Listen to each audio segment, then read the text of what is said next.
जावाली का नास्तिकवाद से श्री रामचंद्र को समझाना। जब धर्म के श्री रामचंद्र जी भरत को इस प्रकार समझा बुझा रहे थे, उसी समय ब्राह्मण शिरोमणि जावाली ने उनसे ये धर्म विरुद्ध वचन कहा। रघुनंदन, आपने ठीक कहा, परंतु आप श्रेष्ठ बुद्धि वाले और तपस्वी हैं, अतः आपको गंवार मनुष्य की तरह ऐसा निरर्थक विचार मन में नहीं लाना चाहिए। संसार में कौन पुरुष किसका बंधु है और किससे किसको क्या पाना है। जीव अकेला ही जन्म लेता और अकेला ही नष्ट हो जाता है। अतः श्री राम, जो मनुष्य माता या पिता समझकर किसी के प्रति आसक्त होता है, उसे पागल के समान समझना चाहिए, क्योंकि यहाँ कोई किसी का कुछ भी नहीं है।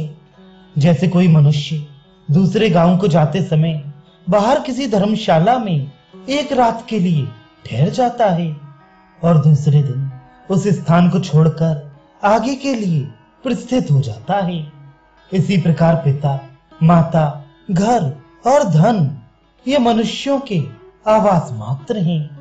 ककुत्स कुलभूषण इनमें सज्जन पुरुष आसक्त नहीं होते।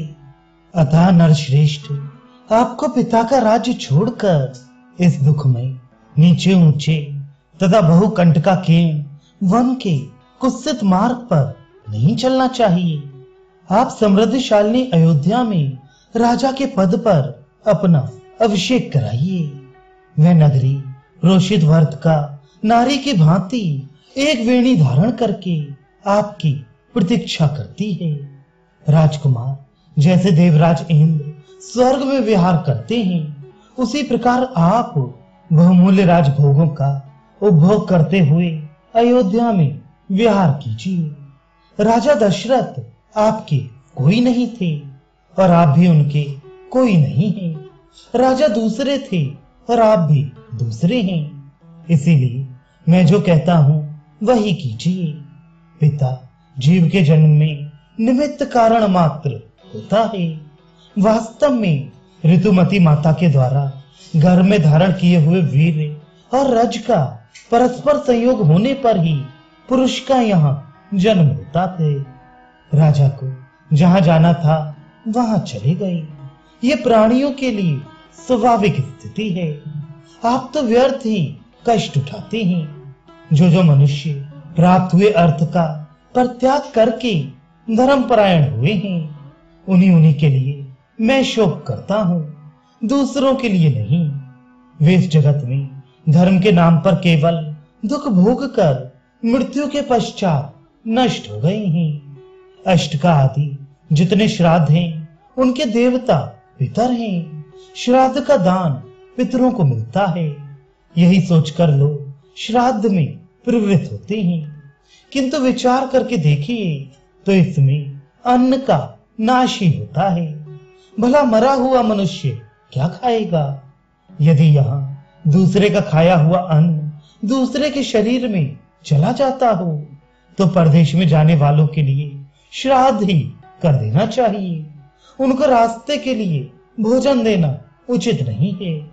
देवताओं के लिए यज्ञ और पूजन करो, दान दो, यज्ञ की दीक्षा ग्रहण करो, तपस्या करो और घर द्वार छोड़कर सन्यासी बन जाओ, इत्यादि बातें बताने वाले ग्रंथ बुद्धिमान मनुष्यों ने दान की ओर लोगों की प्रवृत्ति कराने के लिए ही बनाई हैं।